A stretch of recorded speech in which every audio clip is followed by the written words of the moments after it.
Chapter 20. A Plea. When the newly married pair came home, the first person who appeared to offer his congratulations was Sidney Carton. They had not been at home many hours when he presented himself.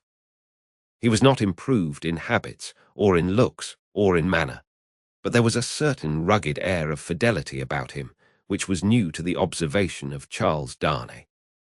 He watched his opportunity of taking Darnay aside into a window and of speaking to him when no one overheard. "Mr. Darnay," said Carton, "I wish we might be friends."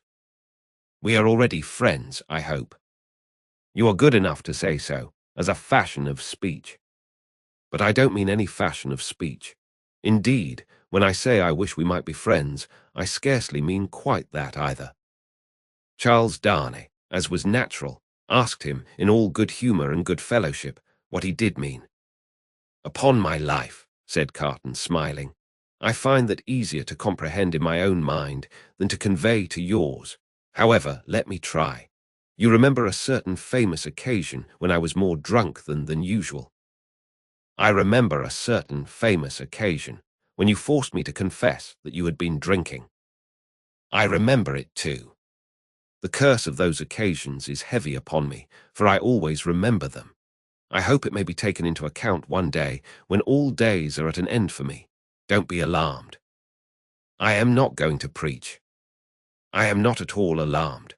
Earnestness in you is anything but alarming to me." "Ah," said Carton, with a careless wave of his hand, as if he waved that away.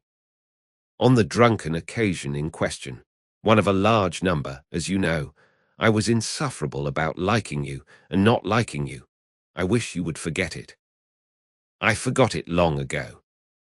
Fashion of speech again, but Mr. Darnay, oblivion is not so easy to me as you represent it to be to you. I have by no means forgotten it, and a light answer does not help me to forget it." "If it was a light answer," returned Darnay, "I beg your forgiveness for it. I had no other object than to turn a slight thing, which, to my surprise, seems to trouble you too much, aside. I declare to you, on the faith of a gentleman, that I have long dismissed it from my mind." "Good heaven, what was there to dismiss?" "Have I had nothing more important to remember, in the great service you rendered me that day?" "As to the great service," said Carton, "I am bound to avow to you, when you speak of it in that way, that it was mere professional claptrap. I don't know that I cared what became of you when I rendered it. Mind, I say when I rendered it, I am speaking of the past." "You make light of the obligation," returned Darnay, "but I will not quarrel with your light answer." "Genuine truth, Mr. Darnay, trust me, I have gone aside from my purpose. I was speaking about our being friends. Now you know me. You know I am incapable of all the higher and better flights of men. If you doubt it, ask Stryver, and he'll tell you so. I prefer to form my own opinion, without the aid of his." "Well, at any rate you know me as a dissolute dog, who has never done any good, and never will." "I don't know that you never will." "But I do, and you must take my word for it. Well, if you could endure to have such a worthless fellow, and a fellow of such indifferent reputation, coming and going at odd times, I should ask that I might be permitted to come and go as a privileged person here, that I might be regarded as an useless, and I would add, if it were not for the resemblance I detected between you and me, an unornamental piece of furniture, tolerated for its old service, and taken no notice of. I doubt if I should abuse the permission. It is 100 to 1 if I should avail myself of it 4 times in a year. It would satisfy me, I dare say, to know that I had it. Will you try? That is another way of saying that I am placed on the footing I have indicated. I thank you, Darnay. I may use that freedom with your name. I think so, Carton, by this time. They shook hands upon it, and Sidney turned away. Within a minute afterwards, he was, to all outward appearance, as unsubstantial as ever. When he was gone, and in the course of an evening passed with Miss Pross, the doctor, and Mr. Lorry, Charles Darnay made some mention of this conversation in general terms, and spoke of Sidney Carton as a problem of carelessness and recklessness.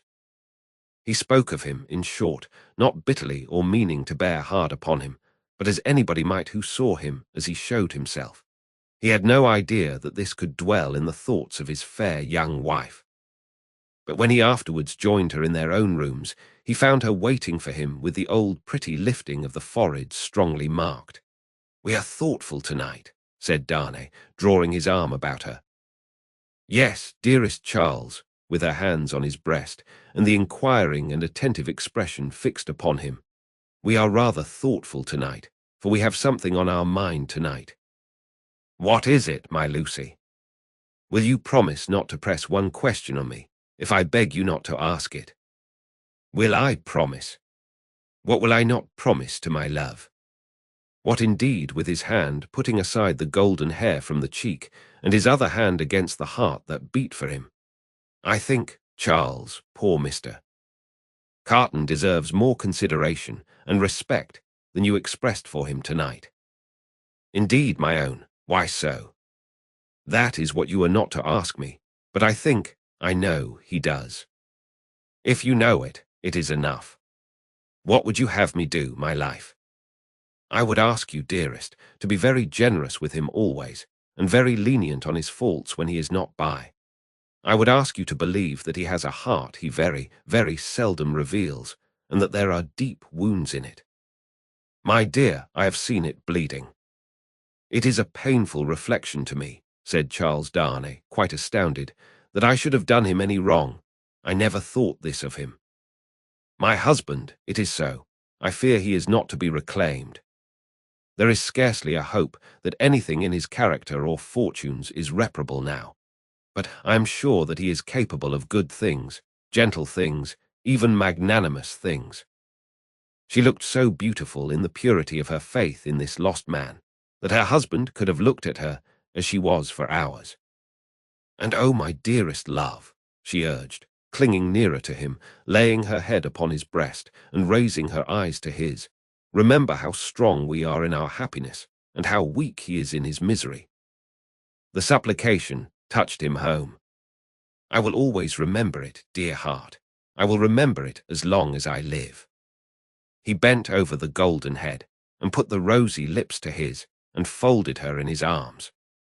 If one forlorn wanderer then pacing the dark streets could have heard her innocent disclosure, and could have seen the drops of pity kissed away by her husband from the soft blue eyes so loving of that husband, he might have cried to the night, and the words would not have parted from his lips for the first time.